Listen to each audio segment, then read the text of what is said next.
When marriage meets the cross, passion, death, and resurrection in marriage. There are some truths about marriage that we may never fully understand until we have lived through them. Recently, I have come to understand the Paschal mystery, passion, death, and resurrection, in a deeply personal way through my own marriage. There are experiences that can change the way we see marriage, suffering, forgiveness, and even God Himself. And sometimes what appears to others as an ordinary marital problem is actually a much deeper battle happening within our hearts. A misunderstanding, a mistake, a disappointment, a hurtful word, an expectation that was never met, a wound that was never healed. At first, these things may seem small, but when they remain unresolved, when pride enters, when communication stops, when resentment grows, and when husband and wife begin fighting against each other instead of fighting for their marriage, those little wounds can eventually become deep divisions.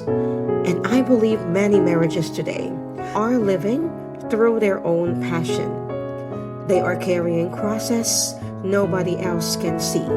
There are husbands and wives who still live under the same roof but carry silent pain. There are couples who love each other but no longer know how to reach each other's hearts. There are struggles requiring more understanding than we believe we have. There are wounds that cannot be repaired with one conversation or one apology. And there are moments when we simply become tired. Tired of explaining, tired of hurting, tired of trying, tired of waiting for something to change. And this is where I learned something important. Our passion cannot be overcome by our strength alone. God never intended marriage to be carried by husband and wife alone. The scripture tells us a cord of 3 strands is not quickly broken. Ecclesiastes chapter 4 verse 12. God must be that 3rd strand. He must be our everyday, every present help in marriage. Not only when everything is beautiful, not only when prayers are being answered, not only when husband and wife understand each other, but especially when we are tired, when we are hurt, when we are confused, when we no longer know what to do. Because those are also the moments when we can become vulnerable to choosing our own understanding instead of God's wisdom. We begin listening only to our pain. We listen to our pride. We listen to anger. We listen to people who do not know the whole story.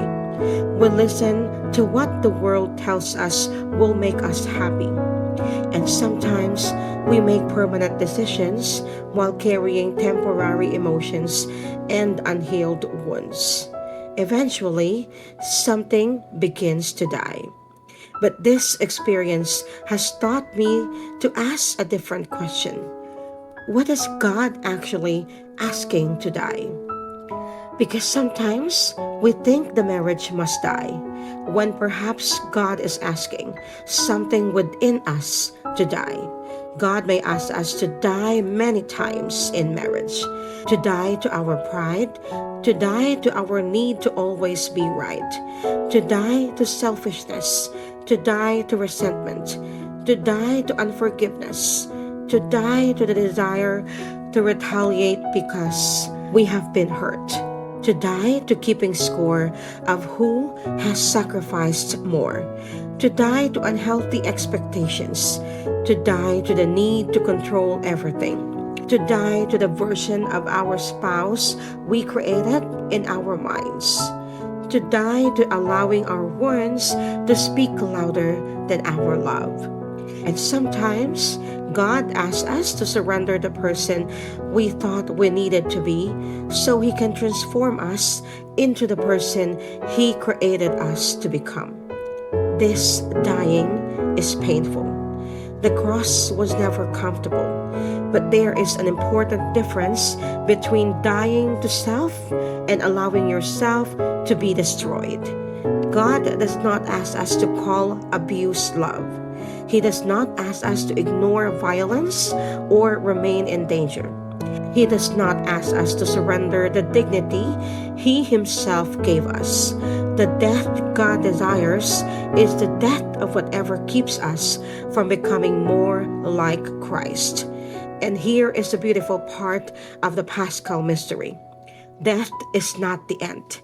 After the cross came the resurrection. And when God is present in our dying, He can also bring resurrection into places we thought were already dead. Sometimes resurrection in marriage may not mean returning to exactly what existed before. Sometimes God does not bring us back to the old place. He brings us into a new one, a place of deeper wisdom, a place of greater humility, a place of forgiveness, a place of discernment, a place where we finally understand ourselves, a place where we see our spouse differently, a place where our dependence on God becomes greater than our dependence on our own understanding. And perhaps this is why some of us remain stuck in the passion. We desperately want the suffering to stop, but we do not want anything within us to die. We want the resurrection without surrender. We want our marriage to become new without allowing God to make us new. Sometimes we believe escaping the situation will immediately heal our hearts. We may even believe another person, another relationship, or another life will finally give us the peace we are searching for. But wherever we go, we carry our hearts with us, and wounds that have never been surrendered to God can follow us into new places and new relationships. The people may change, the circumstances may change, but the same wounded heart can continue fighting the same battles. And eventually, the conflict within us may become even greater. That is why perhaps during the passion of our marriage, instead of asking only, Lord, how can I make this suffering stop? We should also have the courage to pray, Lord, what are you asking to die in me? What pride must I surrender? What resentment must I release? What wound must I finally bring before you? What truth have I refused to accept? Where do I need to forgive? Where do I need to ask forgiveness? What needs to change in me? And Lord, what are you preparing to resurrect? Because when Christ is truly the third strand of our marriage, even the most painful seasons do not have to become meaningless seasons. Our passion can lead us to surrender. Our surrender can lead us to the death of the old self. And when that dying is placed completely into God's hands, He can bring resurrection. I understand this differently now because I have lived something of it. And perhaps this is one of the most beautiful and difficult mysteries of marriage. Again and again, love asks us to die to ourselves. Again and again, grace invites us to rise. And through every passion, every surrender, every death, and every resurrection, God remains the faithful third strand, holding together what our human strength could never hold on its own. So today, lovingly ask yourself, in this season of my marriage, am I asking God to change only my spouse and my circumstances? Or am I allowing Him to show me what needs to die, heal, and be resurrected within my own heart? Bring that answer honestly to God. You don't have to hide your wounds from the one who already sees them.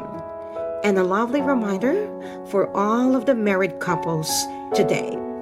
When God is the third strand of your marriage, even the places that feel like death can become places where His grace begins something new.